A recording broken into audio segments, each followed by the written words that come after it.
Now there's a conceptual difference here with the charity model, and even perhaps the community interest company model in some of its guises, which is to be part of the benefits of the organisation, you become a member of the organisation. Yeah? Whereas the charity model typically is you become a member of the organisation in order to do work for a beneficiary group that is external to you. And this has been one of the arguing points, I think, about the social enterprise mark. Is it an organisation that has a beneficiary group that's not separate from the workforce, or is the workforce the beneficiary group, or is the membership the beneficiary group?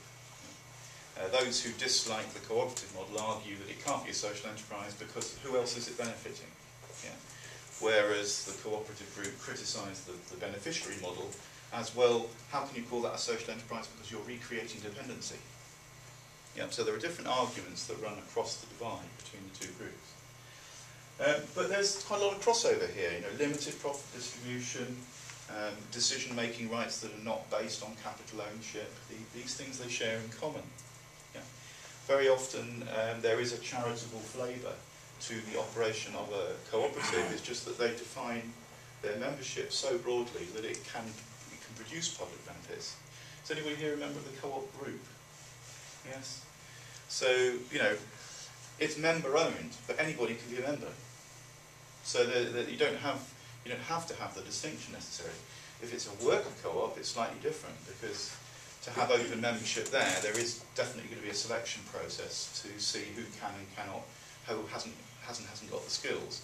So there's more scope to get some elitism. So, you let a company 3 months of employment to be just like what membership card also? Yes, where I've seen it vary from a month to 12 months. So you must have a 12-month probationary. We used to have a clause that if you became a member after a month if nobody had terminated your membership. There was, interestingly, a 6-month probation period that sat alongside that, but when I looked at the constitution of the organisation, it was 1 month. So they will vary. Now, mutuality as an idea has quite a long history, not as old as charity, but goes back to the 18th century that they start to find examples in the UK and Scotland, and also in the US from the end of the 18th century. Interestingly, a journal, a practitioner journal for co-ops, was established in 1824 by somebody called Robert Owen. And that's 20 years before we hear of the Rochdale Pioneers and the Rochdale Principles, which is, most people trace it back to the Rochdale Pioneers and Principles. In fact, it's the co-op group that trace their history back to the Rochdale Principles. But cooperativism, I've actually found examples back in 1732, which after I wrote these slides, but I went to a place in West Yorkshire, and in the archives, the National Archives, they date their history from 1732. I think a pivotal moment was 1834, where, just as now, the government passed a policy that massively reduced the amount of taxes. They were cutting spending by the government, and they cut it in half. So we think that we're getting it bad. In 1834, they repealed what they called the Poor Laws, and that cut welfare payments by 50%. And in the wake of that, flourished charities and mutual societies, friendly societies. But the law itself started distinguishing between people who deserved to be helped, and you hear echoes, I think, of this sometimes in the news now. These groups of people, they haven't done anything to contribute to their situation, therefore we can help them. These people have contributed to their own situation, so they're not entitled to benefits. And that was reflected in who then started providing the support. So charities tended to support people who were labelled the deserving poor. And then the friendly societies had to deal with all those who were labelled the undeserving poor. Basically, they had to help themselves. And the self-help model was phenomenally successful, because by 1905, the vast majority of working families, and in other countries in the Commonwealth of the British Empire, as high as 80% of working families had somebody who was obtaining welfare and medical support through a network of friendly and mutual societies. So it actually established that we could have population level coverage, and led to the arguments for the welfare state.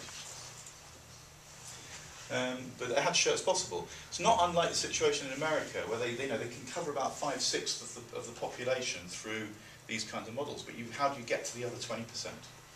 The people who maybe can't work or have retired and can't get the kind of coverage. And then, of course, we began to create. It was sort of incremental over a number of years, the welfare state. But having shown that this works in what we would now call a welfare sense, or a sort of public sense, or a care sense, they did the same in cooperative retail. So grocery markets, between the First and the Second World War, co-op societies completely dominated retailing. Yeah? They got 54% of the market. When I talk about this with a colleague who comes from the co-op movement, he says it's not 54%, it was 70%. We'll have to disagree. That was the most reliable information I could find. But to put that in perspective, we think that Tesco dominates now.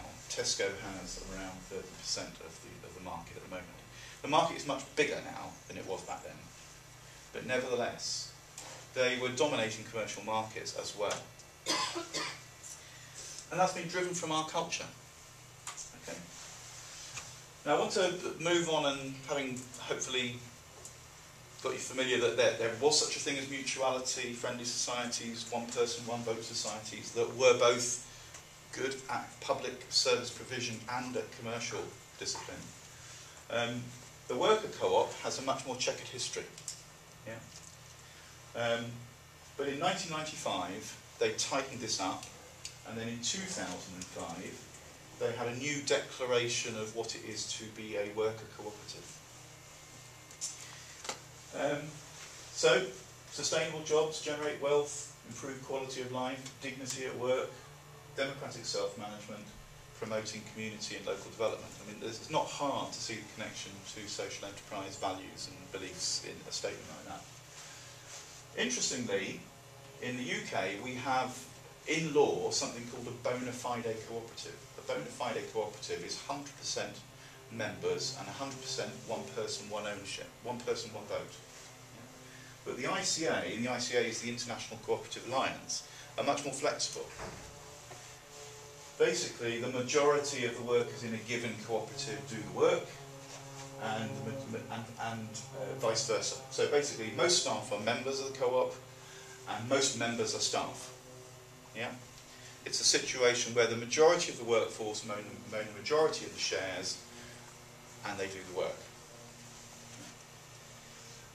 They differentiate it from wage labour. These people are not to be regarded as employees in their view. Yeah, that's complicated in the UK, because in the UK you would be regarded as an employee if you work for one person who controls all of the decisions taken, in your workplace. But in other countries, members of co-ops are self-employed. Yeah, they might be sole traders, part of a loose network, or they might be people who work only in that workplace, along with lots of other people in a factory. But because they are owners of the business, they are seen as self-employed rather than employees. And that changes their tax status, and they have to deal with their own welfare in a different way.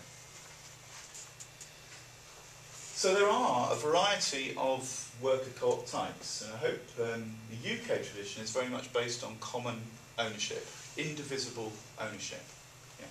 If you do have a share, it's not worth anything. It's not like shares on the stock exchange that rise and fall in value. You watch the news and you see everybody's share value crashing or increasing rapidly. Yeah. And these are not unlike company limited by guarantee, if that's a meaningful phrase to you. Yeah. You are seen as members, but not as shareholders. Yeah. You join the organisation and acquire your rights as members. But there are some very, very interesting alternatives to that, which are still involve either full employee ownership or partial or majority employee ownership. Some of you, I understand, have already seen a video of Mondragon, and I'm going to play a short section of that video again for those who haven't seen it. But there, they have collective reserves and they have individual reserves or individual accounts, and they organise it so that people's individual capital accounts, as they call them, continually accrue in value over the course of their working life. And then when they retire, they can take the proceeds. So it's not something that they can take out or, you know, at will. It's there to build up or provision for the future. And there have been English people from UK, England, there's a chap called David Erdle who's made quite a name for himself in the UK, who went to Mondragon and tried to come back and replicate that structure here.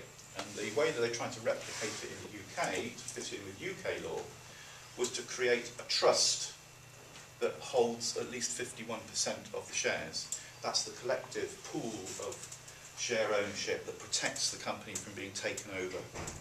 And then you can sell the rest of the shares equally amongst the staff, or maybe you can have some variations. You know, if people have worked there longer, maybe they have more shares than somebody else. Yeah. But the idea is that you have a wholly employee-owned enterprise that where the bulk of it, or the majority of it, is commonly owned, and a minority is individually owned. And those have been very successful in the UK. And in fact, some of the award-winning social enterprises, some Sunderland Care Home Associates comes to mind. They won the Social Enterprise Award in 2008, I think. Lots of care companies that are spreading across the north of England are on this model. Yeah. And there are some countries that have particular legal frameworks for that. So in Spain they have what's called a labour company, which is a share company, like a normal share company, but you have to have a majority of the staff owning the shares, and a majority of those staff must own the shares to qualify. So we have a variety, and they perform differently, I would say.